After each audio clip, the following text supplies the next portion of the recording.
لیکن جو لوگ جاتے ہیں وہاں مزارات پر حاجت مانگنے کے لیے نہیں جانا چاہیے کہ ہم گولڈے شریف جائیں گے جناب ہم پیر میر علی شاہ صاحب سے یہ حاجت مانگیں گے، بغداد شریف جائیں گے تو غوث پاک سے یہ مانگیں گے، داتا صاحب سے یہ مانگیں گے، معین الدین اجمیری سے یہ مانگیں گے. یہ بات غلط ہے. یا امام جعفر صادق کے وہ پوڑیاں دیتے ہیں، نظر نیاز دیتے ہیں کہ ہم نے یہ ان کے دے دیا، حالانکہ نظر اللہ کے سوا کسی کے لیے جائز نہیں ہے، صرف اللہ کے لیے نظر ہے، باقی سب کے لیے ممنوع ہے. نظر اللہ کی جو ہے وہ عبادت ہے، وہ اتارنی واجب ہے. اور جبکہ بزرگوں کی آپ جو نظر پہلے تو ماننا ہی ناجائز ہے. پیر میر علی شاہ صاحب نے اس پر پوری بحث کی ہے اور فاضلانہ بحث کی ہے. اور آپ دیکھ سکتے ہیں الائے کلمت اللہ فی بیان اہلا بھی ما اہلا بھی لغیر اللہ، آپ کی تصنیف میں پوری بحث ہے. نظر کی آپ نے قسمیں لکھی ہیں. یہ جو آپ نذرانہ کہتے ہیں پیروں کو، یہ بھی ناجائز ہے نظر کہنا، اس کو ہدیہ کہنا چاہیے. نظر صرف اللہ کی ہوتی ہے. اور نظر انی نظر تو للرحمان قرآن میں آتا ہے، یوفون بالنذر ویخافون یوما کان شرہ مستطیرا. یہ بھی نظر کا اللہ نے ذکر کیا ہے. نظر خاص ہے اللہ کے لیے.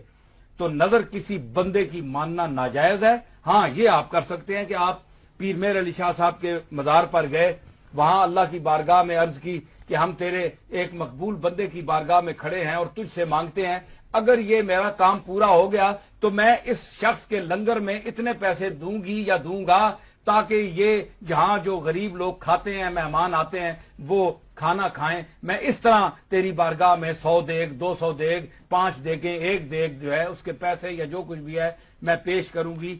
یہ جائز ہے، یہ ناجائز نہیں ہے. لیکن پیر صاحب سے مانگنا، غوث پاک سے مانگنا، خواجہ معین الدین اجمیری سے مانگنا کہ اے فلانی قبر والے میری فلانی حاجت پوری کر دے، یہ مشابہت بے عبدت الاوثان ہے، بت پرستوں کے ساتھ مشابہت ہے جو شریعت میں شرک ہے، اور شرک گناہ عظیم ہے، ہماری شریعت میں منع ہے. ایسا جو لوگ کرتے ہیں ان کو توبہ کرنی چاہیے. حاجت روا صرف اللہ ہے، وہاں قبر پر بھی کھڑے ہو کر اللہ سے مانگنا چاہیے. اگلے کال. اس پہ میں اپنی کوئی بات نہیں کرتا. پیر نصیر الدین نصیر صاحب کی ایک کتاب ہے پیری مریدی کی شرعی حیثیت، جو پیروں کی عزت افزائی اس کے اندر انہوں نے کی ہے نا. انہوں نے ایک جملہ میں بتاتا ہوں، انہوں نے کہا آج کے دور میں جس نے اپنا ایمان خراب کرنا ہے نا وہ مرید ہو جائے، اور جس نے اپنا ایمان بچانا ہے تو پیروں سے اپنے آپ کو بچا کے رکھے، خود پیر ہو کے. ٹھیک ہے، میں نے خود ان کو دیکھا ہے. میری ملاقات بھی گھر میں ان کے ساتھ ایک دفعہ سیٹنگ بھی ہوئی، 2007 یا 8 کی بات ہے. تو ان کے پاس میں نے دیکھا ایک وہ بوڑھی سی عورت آئی، وہ پیسے لے کے نا ہاتھ میں پکڑانے یوں اٹھا کے پڑے پھینکے، کہنی بی بی اللہ کو لو مانگ، پیر کے کر سکتا ہے.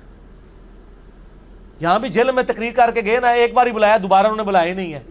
محفل نعت میں ان دنوں بارشیں نہیں تھی ہو رہی، تقریر ان کی رکھی ہوئی تھی، کم از کم 25-30 ہزار مجمع تھا، پورا اسٹیڈیم کرکٹ کا بھرا ہوا تھا. اس کے بعد یہ طارق جمیل صاحب کا جلسہ اتنا بڑا ہوا ہے جو وہ ہوا تھا. مریدوں نے بلایا، انہوں نے کہا تسی کہندے ہو پیر دیندے نے تے سارے پیر لیاؤ نا، بارش کرو. نہیں دینا جے لے لو، او دی مرضی جدو دے گا. اسی لیے تو کہتے آخری وقت جو جی وہ بھابی ہو گیا سی، جی یہ ہو گیا سی، وہ ہو گیا سی. اگر وہ بھابی ہو گیا سی تو پھر تہاڈی بزرگی چ کمی ہے کہ تہاڈی اولاد بھی ہو کے تہاڈے سلسلے چ بھی ہو کے وہ گمراہ ہو گیا. پیر تو اسی لیے کیا جاتا ہے نا تاکہ آپ گمراہ نہ ہو. اگر پیر ہی خود گمراہ ہو جائے، مریدوں کو چھوڑ دیں. اگر پیر گمراہ ہو رہا ہے تو بڑے بزرگوں کی بزرگی سٹیک پہ لگ گئی ہے جن کی وجہ سے وہ بیٹھا ہوا ہے. اچھا پھر میں آپ کو ایک واقعہ بتاتا ہوں. یہ شیخ عبد القادر جیلانی رحمہ اللہ تعالیٰ کے بارے میں ایک واقعہ جی. وہ ایک دفعہ ایک جنگل میں عبادت کر رہے تھے تو آسمان سے آواز آئی، ایک روشنی ظاہر ہوئی، عبد القادر تجھے اللہ نے بخش دیا، اب کے بعد کوئی نمازیں نہیں، جو مرضی کر. تو انہوں نے پڑھا لا حول ولا قوت الا باللہ، تو وہ شیطان تھا چیخ مار کے غائب ہو گیا. شیخ عبد القادر جیلانی نے کہا کہ نمازیں تو نبی کو معاف نہیں تھیں، میری کیا حیثیت ہے. تو جاتے جاتے اس نے کہا کہ شیخ عبد القادر جیلانی تیرے اس مقام پہ پہنچے ہوئے 70 اولیاء اللہ میں نے بہکا دیے ہیں اسی بات کے اوپر، تو اپنے علم کی وجہ سے بچ گیا. تو انہوں نے کہا یہ تو نے دوسرا وار کیا ہے، میں اللہ کے فضل کی وجہ سے بچا ہوں. یہ اللہ اکبر، اس واقعے کی میں انجینئرنگ کرنے لگا ہوں کہ سر وہ جو 70 غوث تھے جن کو شیطان نے اونا منہ کر کے دوزخ میں پہنچایا ہے، ان کے لاکھوں مرید کدھر گئے؟ 71 ہی ایک ہی بچا جائے، 70 تو شیطان لے گیا جائے. تے سانو کے پتا تسی جڑے پیر ساڈے بنا رہے ہو انہاں نال کی ہونا ہے؟ اگر غوثہ نہ لے ہویا ہے تو پھر ہم کہتے ہیں اس کو اپنا پیر مانے جس کی گارنٹی قرآن میں ہے، ما ضل صاحبکم وما غوا، تمہارے نبی نہ کبھی بہک کے ہے نہ کبھی بیرا چلے. اور یہ اعلیٰ حضرت نے خود لکھا ہے، اعلیٰ حضرت کی ایک کتاب ہے بیت و خلافت، اتنے چند چڑھے ہے جڑا دیکھ رہے ہو جناب، چڑھ گیا چند. اچھا، بیت و خلافت کتاب ہے اعلیٰ حضرت کی، وہ میں نے اس میں حوالہ دیا ہے. اس میں انہوں نے لکھا ہے کہ یہ جو بایزید بستامی کا قول ہے نا، جس کا کوئی پیر نہیں، اس کا پیر شیطان ہے، یہ محض باطل ہے. تحقیق ہر سنی مسلمان کا پیر محمد رسول اللہ صلی اللہ علیہ وآلہ وسلم. ٹھیک ہوگا جی. تو یہ اعلیٰ حضرت خود کہہ رہے ہیں کہ بایزید بستامی نے جو بات کی ہے یہ باطل ہے. جب ہم کرتے ہیں تو کہتے ہیں بزرگوں کی گستاخ ہے. تو ہم بزرگوں کی گستاخیاں بزرگوں کے اقوال کی روشنی میں ہی کر رہے ہوتے ہیں. میں اعلیٰ حضرت کے ساتھ ہوں کہ یہ باطل ہے اور یہ جھوٹ ہے. جو کلمہ پڑھ لے.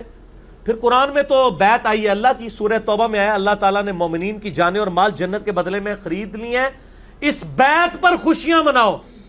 سر جب میری بیعت ہوئی ہوئی ہے اللہ سے اور اس کے رسول سے صلی اللہ علیہ وآلہ وسلم، تو میں چھوٹے موٹے پیر کیوں پڑھا جنہوں نے منو روٹی دے کے تو پالنا پہ جائے. میں پھر وہ اکثر بات کرتا ہوں نا کہ لوگوں نے گاڑیوں کے پیچھے لگایا ہوتا ہے نگاہ مرشد، حالانکہ وہ نگاہ مرشد نہیں ہوتی، وہ ہادہ من فضل ربی ہوتا ہے. اور جن پیروں کو یہ نذرانے دے رہے ہوتے ہیں ان کا بھی کام ہے کہ وہ اپنی گاڑی کے پیچھے لگوائیں کہ مریدین کے نذرانوں کی برکت سے، اور وہ سچ بھی ہوگا. یہ تو جھوٹ ہے نگاہ مرشد. یہ تو بیچارہ پورا دن ٹیکسی چلا رہا ہے، پیچھے لکھا ہوا ہے بری بری امام بری کر دے کھوٹی قسمت ہری، اور جا کے امام بری کے وہاں پہ مزار کے اوپر جا کے چندہ بھی دے رہا ہے. اس مزار کے اوپر جو سارے معاملات چل رہے ہیں وہ تیرے چندے سے چل رہے ہیں. یہ تو ہونا چاہیے اس مزار پہ لکھا ہو کہ ٹیکسیوں والے اور غربا کی نگاہ کرم سے. یہ سچائی ہوگی. یا پھر خدا کے لیے آپ لکھو ہادہ من فضل ربی. حضرت سلیمان علیہ السلام کے دربار میں جب وہ پلک جھپکنے سے پہلے وہ لے آیا ان کا امتی یا فرشتہ یا جو بھی تھا، جس کو آصف بن برخیہ کہتے ہیں یہودی، مسلمانوں میں ان کے ہاں نام ہے، قرآن میں نام نہیں آیا. تو انہوں نے اس کی تعریف تو نہیں کی، انہوں نے کہا ہادہ من فضل ربی، یہ میرے رب کا فضل ہے. حضرت زکریا علیہ السلام مرشد تھے سیدہ مریم کے. سورہ ال عمران میں آتا ہے بے موسمی پھل وہاں پڑے ہوئے. حضرت زکریا کہتے ہیں تیرے پاس مریم یہ فروٹ کہاں سے آتا ہے؟ وہ مریم اگر آج کی ہوتی نا تو کہتی حضور نگاہ مرشد ہے، تہاڈی دعاواں دی برکت ہے. انہوں نے کہا یہ میرے رب کے پاس سے آتا ہے. اگے حضرت زکریا نے بھی کہا کہ میں تینوں سکھایا سی، تو میری مریدنی، تیری جرت میرے بغیر ڈائریکٹ اللہ تک پہنچ رہی ہے. نہیں. جب انہیں بات سنی چپ کر کے محراب میں چلے گئے اور یہ سوچا کہ جو اللہ مریم کو بے موسمی پھل دے سکتا ہے مجھے اس بڑھاپے میں اولاد بھی دے سکتا ہے، میں بھی بے موسمی ہوں. اور کہا یا اللہ مجھے اولاد دے دے جو اولاد یعقوب کا وارث بنے. یہ خانقاہ ٹیمپل آف سلیمان، یہ جو خانقاہ ہے ہیکل سلیمانی، اس کا مجھے ایک گدی نشین چاہیے. یہ تہاڈے لیے گدی نشین نہیں، نبی جو توحید سکھائے، جو اولاد یعقوب کا وارث ہو بنی اسرائیل کا. اللہ نے ان کو بڑھاپے میں، وہ بڑی پیاری دعا ہے سورہ مریم میں، میرا بال سفید ہو چکے ہیں، سر چمک اٹھا ہے سفیدی سے، میری بیوی بھی بانجھ ہے، میں بوڑھا لاغر ہو چکا ہوں، پھر بھی مجھے اولاد دے دی اللہ نے. ٹھیک ہوگا جی، اللہ کے فیصلے.